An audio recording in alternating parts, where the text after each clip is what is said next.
تو میں انگریزی الفاظ اس لیے استعمال کر رہا ہوں کہ ممکن ہے اردو الفاظ جو ہیں، تو اردو الفاظ جو ہے وہ علیت ہے، جو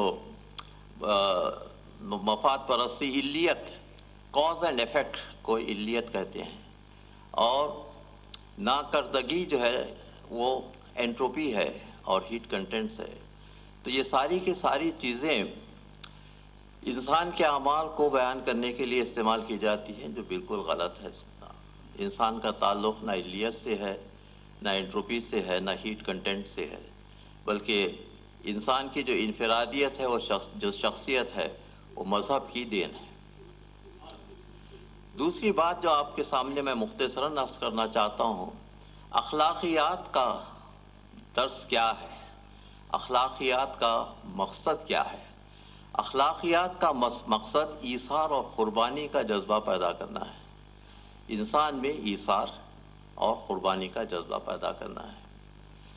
جیسے ایک انسان جلتے ہوئے گھر سے کسی کی جان بچانا، وہ علیت اور انٹروپی کے لحاظ سے بہت ہی جو ہے وہ نامعقول حرکت ہے، کیونکہ جو ہے وہ انسان کی جان بچانا، وہ اپنی جان کو خطرے میں ڈالنا ہے۔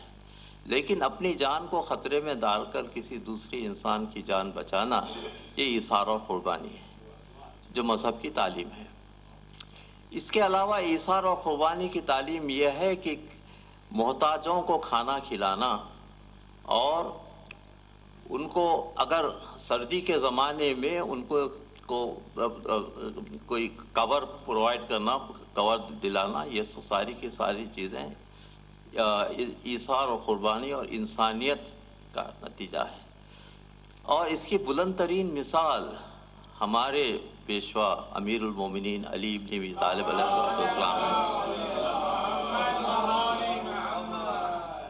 یہ خلافت کے زمانے کی بات نہیں ہے، بلکہ وہ پوری زندگی مولا کی اسی طریقے سے گزری ہے کہ وہ رات کی تاریکی میں پیٹھ پر روٹیوں کا انبار لے کر نکلتے تھے، اور جہاں پر فقیر اور غریب ہوتا تھا وہاں پر وہ روٹیاں تقسیم کی جاتی تھیں۔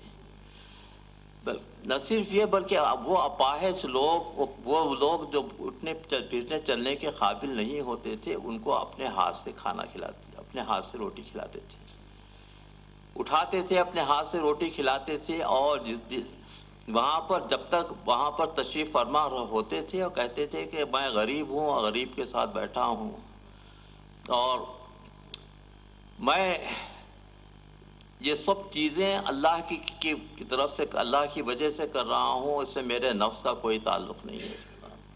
تو روٹیاں کی تقسیم کرنا، غریبوں کو کھانا کھلانا، یہ ساری کی ساری چیزیں امیر المومنین کے جو امیر المومنین کی جو صفات ہیں، اور جس کی وجہ سے امیر المومنین کی تعریف اور امیر المومنین کے خصائل دنیا کی ساری کتابوں میں بیان کیے جاتے ہیں، یہ ہماری امیر المومنین کی خصوصیت ہے۔ صلوات بر محمد وآل محمد۔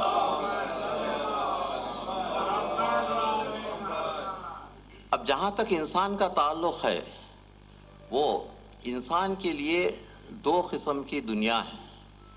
ایک تو انسان کے لیے بیرونی دنیا ہے، اور انسان کی ایک اندرونی دنیا ہے۔ تو یہ بیرونی دنیا کیا ہے؟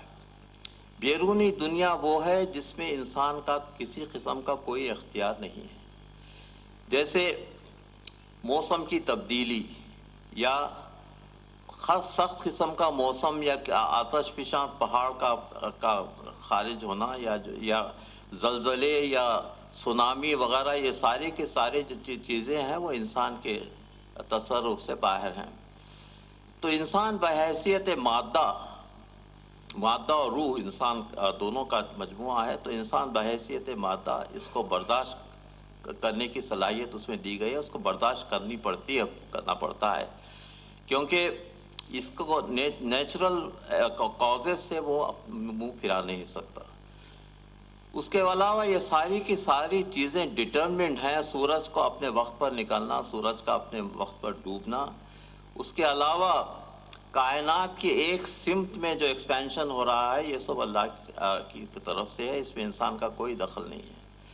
اس کے علاوہ جو فورسز ہیں کائنات میں، gravitation, electro magnetism, strong and nuclear force, یہ ساری کی ساری چیزوں میں اتنا ربط ہے اور اتنی طریقے سے فائن بیلنسنگ ہے کہ اگر اس میں ایک 1 پارٹ ان اے ٹریلین میں بھی فرق ہو جائے تو یہ ساری کائنات ختم ہو جا سکتی ہے۔ تو اس طرح جتنے بیرونی حالات ہیں اس پہ انسان کا کسی قسم کا کوئی تصرف نہیں ہے، انسان کو اس کو برداشت کرنا پڑتا ہے۔ ویسے بیماریاں ہیں، یہ ہے کہ آپ یقیناً پروٹیکشن کرتے ہیں اپنا اور بچاتے ہیں، لیکن اگر بیماری اگر آ جائے تو ٹھیک ہوا، آپ کچھ نہیں کر سکتے، اپنا علاج کر سکتے ہیں اس کے بعد جو ہے۔ تو یہ سب بیرونی حالات ہیں، لیکن انسان کا ایک اندرونی دنیا بھی ہے، وہ اندرونی دنیا اس کا شعور نفس ہے اور اس کی روحانیت ہے۔ یہ اندرونی دنیا کا جہاں تک تعلق ہے انسان کا اس پر پورا تصرف ہے۔ آزادی دی گئی ہے شعور نفس کی، اور آزادی دی گئی ہے ارادہ خود اختیاری کے، انسان جو بھی چاہے کرے، اور اس کو برائی اور اچھائی کے راستے بتلا دیے گئے ہیں تاکہ اگر اس کے فری ول پر چھوڑ دیا گیا ہے، ارادہ خود اختیاری دیا گیا ہے کہ چاہے اچھائی کا راستہ اختیار کرے یا برائی کا راستہ اختیار کرے۔ یہ ساری کی ساری چیزیں انسان کے تو اندرون دنیا میں انسان بالکل آزاد ہے، اور شعور نفس اور عدل اور توازن، بیلنس، عدل اور توازن کے متعلق میں نے پچھلی مجلس میں عرض کیا تھا، عدل اور توازن اور ارادہ خود اختیاری، ان سب چیزوں کی وجہ سے انسان اپنا راستہ خود مقرر کر سکتا ہے۔ اس میں کسی قسم کی ڈٹرمنزم یا کسی قسم کا دباؤ اللہ کی طرف سے نہیں ہے، انسان بالکل آزاد ہے۔ تو یہ ان اندرونی دنیا کا تعلق۔ اس کے علاوہ انسان کی جو خصوصیت ہے وہ نفس ہے، باطنی اس کی خصوصیت ہے۔ تو نفس اور شعور اس انسان کا باطنی مرکز ہے، اور اس باطنی مرکز کی وجہ سے انسان جو سوچتا ہے اور عمل کے راستے مقرر کرتا ہے کہ کیا کرنا ہے اور کیا نہیں کرنا ہے، انسان خود اپنا راستہ مقرر کر سکتا ہے اس باطنی شعور کی وجہ سے، باطنی سینٹر کی وجہ سے۔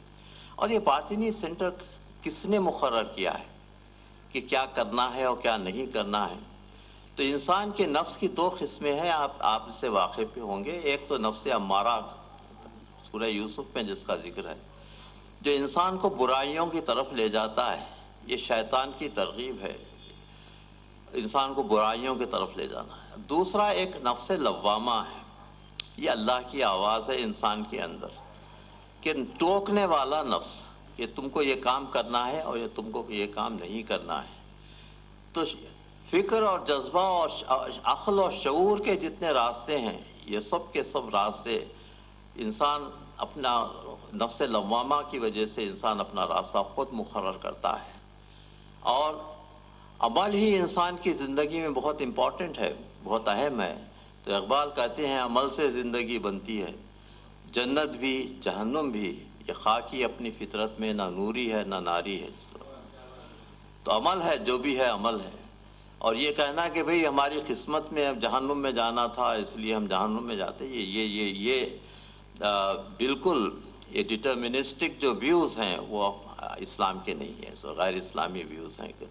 تو اقبال فرماتے ہیں کہ غلط ہے شکوہ تقدیر یزداں، تو خود تقدیر یزداں کیوں نہیں ہے؟ تو انسان کا یہ مقام کہ تو خود تقدیر یزداں کیوں نہیں ہے، غلط ہے شکوہ تقدیر یزداں۔ تو بہت سے لوگوں نے انسان کے ارادہ خود اختیاری کے متعلق، بہت سے فلاسفرز نے اپنے اپنے خیالات کا اظہار کیا ہے، اور برگسن اس میں ایک بہت بڑا فلاسفر ہے۔ اینڈرو گینس جو ہے دوسرا فلاسفر ہے، جو یہ کہتا ہے کہ انسان کی عقل اور شعور اس کا راستہ مقرر کر دیتے ہیں، اور انسان کو اپنے راستہ مقرر کرنے کے لیے مذہب کی ضرورت ہوتی ہے، مذہب کی رہنمائی کی ضرورت ہوتی ہے۔ تو مذہب کی رہنمائی میں ایتھیسٹ اپنا راستہ اخلاقیات کی بنیاد پر مقرر تو کر سکتا ہے، لیکن وہ راستہ جو ہے ٹیڑھا میڑھا کہیں جا کر ختم ہو جاتا ہے۔